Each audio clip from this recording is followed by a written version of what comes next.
আজকে আমরা এমন একটা তত্ত্ব নিয়ে কথা বলবো যেটা আধুনিক বিজ্ঞান আর দর্শন দুটোকেই একেবারে নাড়িয়ে দিয়েছে। এমন একটা ধারণা যেটা আমাদের বাস্তবতার একদম ভিত্তি নিয়েই প্রশ্ন তুলে দেয়। প্রশ্নটা খুবই সহজ, কিন্তু এর গভীরতা অনেক। আচ্ছা, একটু ভেবে দেখুন তো, আমাদের এই যে চেনা জগৎ, আমাদের এত সব স্মৃতি, আমাদের অনুভূতি, এই সব কিছু কি আসলেই সত্যি, নাকি আমরা সবাই আসলে একটা বিশাল জটিল কম্পিউটার প্রোগ্রামের অংশ? এই যে অদ্ভুত একটা ধারণা, এটা কিন্তু হুট করে আজকের দিনে আসেনি। এর শিকড় আসলে মানব সভ্যতার অনেক গভীরে। প্রাচীন দর্শন থেকে শুরু করে আজকের দিনের সায়েন্স ফিকশন পর্যন্ত সবখানেই এর ছোঁয়া পাওয়া যায়। যদি একদম সহজ করে বলি, সিমুলেশন তত্ত্ব বলছে আমরা যেটাকে বাস্তবতা ভাবছি সেটা আসলে একটা কৃত্রিমভাবে তৈরি করা জগৎ। ব্যাপারটা অনেকটা একটা হাইটেক সুপার রিয়েলিস্টিক ভিডিও গেমের মতো, আর আমরা হলাম সেই গেমের চরিত্র। এই যে বাস্তবতার আসল রূপ নিয়ে প্রশ্ন, এটা কিন্তু মানুষ বহুকাল ধরেই করে আসছে। যেমন ধরুন, সেই প্রাচীন গ্রিসে প্লেটোর গুহার রূপক বা প্রাচ্যের দর্শন, যেখানে মায়ার কথা বলা হয়েছে। আবার আধুনিক সময়ে যদি দেখি, তাহলে সিমুল্যাক্রন 3 এর মতো উপন্যাস, বা ধরুন দ্য ম্যাট্রিক্সের মতো সাড়া জাগানো সিনেমা।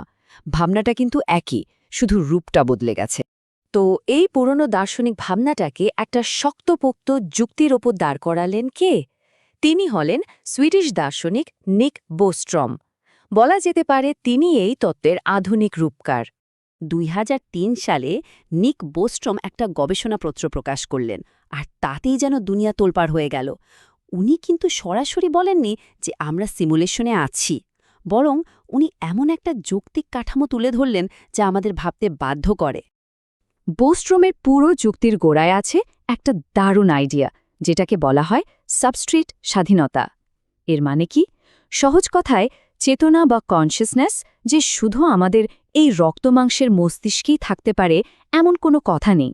ঠিক যেমন একটা সফটওয়্যার যে কোনো কম্পিউটারে চলতে পারে, সেরকম আমাদের চেতনাও সঠিক প্রযুক্তি পেলে সিলিকন চিপের মতো কৃত্রিম কোনো মাধ্যমেও চলতে পারবে। কিন্তু কথা হলো, কেন এত নামকরা বিজ্ঞানী আর চিন্তাবিদরা এই বিষয়টাকে এত গুরুত্ব দিয়ে দেখছেন? চলুন এর পেছনের যুক্তিগুলো একটু তলিয়ে দেখা যাক। এগুলো কিন্তু আসলেই চমকে দেওয়ার মতো। একটু কল্পনা করার চেষ্টা করুন তো, ভবিষ্যতের কোনো অতি উন্নত সভ্যতা, যাদেরকে আমরা পোস্ট হিউম্যান বলতে পারি, তাদের কম্পিউটিং ক্ষমতা কোথায় গিয়ে দাঁড়াবে? যেমন ধরুন, একটা পুরো গ্রহের আকারের কম্পিউটার প্রতি সেকেন্ডে কতগুলো ক্যালকুলেশন করতে পারবে জানেন? 1-এর পর 42টা শূন্য। ভাবা যায়? এই অসম্ভব ক্ষমতা দিয়ে তারা তাদের পূর্বপুরুষদের, মানে আমাদের মতো মানুষদের জীবন নিয়ে হাজার হাজার কোটি কোটি সিমুলেশন তৈরি করতে পারবে। আর ঠিক এখানে বোস্ট্রম তার বিখ্যাত ট্রাইলেমা বা ত্রিসংকটটা তুলে ধরেন। উনি বলছেন, এই 3টা সম্ভাবনার মধ্যে যে কোনো একটা সত্যি হতেই হবে। 1 নম্বর, মানব প্রজাতি ওই পোস্ট হিউম্যান পর্যায়ে পৌঁছানোর আগেই কোনো না কোনো কারণে বিলুপ্ত হয়ে যাবে।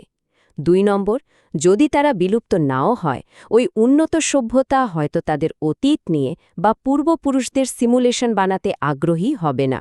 আর 3 নম্বর, যদি প্রথম দুটো ভুল হয়, তাহলে প্রায় নিশ্চিতভাবেই বলতে হবে যে আমরা একটা কম্পিউটার সিমুলেশনের ভেতরেই বাস করছি।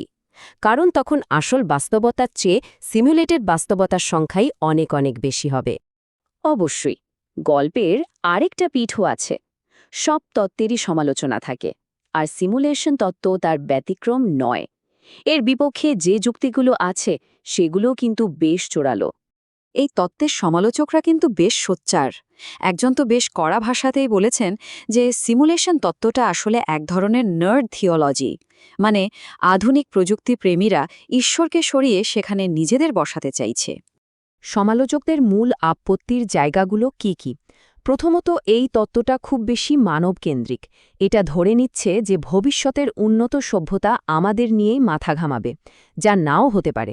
দ্বিতীয়ত, আমরা তো এখনও এটাই ভালো করে বুঝি না যে চেতনা বা কনশিয়াসনেস জিনিসটা আসলে কি, তাহলে সেটাকে কম্পিউটারে তৈরি করার কথা ভাবে কি করে? তৃতীয়ত, আচ্ছা ধরলাম আমরা সিমুলেশনে আছি, তাহলে যারা সিমুলেশনটা বানিয়েছে তারা কোথায়? তারাও কি অন্য কোনো সিমুলেশনের অংশ? এটা তো শুধু সৃষ্টিকর্তার প্রশ্নটাকে এক ধাপ পিছিয়ে দেওয়া হলো। আর সবচেয়ে বড় কথা হলো, এই তত্ত্বটা প্রমাণ বা অপ্রমাণ কোনোটিই করার উপায় আমাদের হাতে নেই। এই সব দার্শনিক যুক্তিতর্ক তো চলতেই থাকবে। কিন্তু একটা জিনিস কি খেয়াল করেছেন?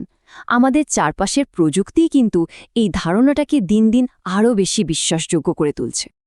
একবার ভাবুন তো, মাত্র কয়েক দশক আগে ৮০ দশকের ভিডিও গেমগুলোর কথা। কেমন ছিল ওগুলো? খুব সাধারণ, চৌকো চৌকো গ্রাফিক্স। আর এখন আমাদের হাতে আছে ফটো রিয়ালিস্টিক ভার্চুয়াল রিয়ালিটি। মাঝে মাঝে তো সত্যি মিথ্যার ফারাক করাই মুশকিল হয়ে পড়ে। এই যে প্রযুক্তির লাফিয়ে লাফিয়ে উন্নতি, এটাই আমাদের ভাবতে বাধ্য করছে। মাত্র কয়েক দশকে যদি এত দূর আসা যায়, তাহলে ভাবুন তো, হাজার বা লক্ষ বছর পরে প্রযুক্তি কোথায় গিয়ে দাঁড়াবে? তখন কি এমন একটা ভার্চুয়াল জগৎ তৈরি করা সত্যি অসম্ভব হবে, যা আসল থেকে আলাদা করা যাবে না? তো শেষমেশ আমরা কোথায় এসে দাঁড়ালাম? সত্যিটা হলো আমাদের হাতে কোনো অকাট্য প্রমাণ নেই। তাই চূড়ান্ত সিদ্ধান্তটা হয়তো ব্যক্তিগত বিশ্বাস আর যুক্তির উপরই ছেড়ে দিতে হবে। আমরা আবার সেই বৈশ্রমের ৩ রাস্তার মোড়ে ফিরে এসেছি। হয় মানবজাতি একদিন নিজেকে ধ্বংস করে ফেলবে, নয়তো ভবিষ্যতের উন্নত প্রজন্ম আমাদের নিয়ে সিমুলেশন বানানোর কোনো আগ্রহই দেখাবে না, আর না হলে আমরা নিজেরাই একটা সিমুলেশন। প্রত্যেকটা সম্ভাবনাই কিন্তু আমাদের অস্তিত্ব নিয়ে গভীর প্রশ্ন তুলে দেয়। তাহলে শেষ প্রশ্নটা সবার জন্যেই, বোস্ট্রমের এই ৩টি সম্ভাবনার মধ্যে কোনটা সবচেয়ে বেশি যৌক্তিক মনে হচ্ছে? মানবজাতির বিলুপ্তি, ভবিষ্যৎ সভ্যতার অনাগ্রহ, নাকি আমাদের এই সিমিউলেটেড অস্তিত্ব? আপনাদের কি মনে হয় সেটা অবশ্যই জানাবেন।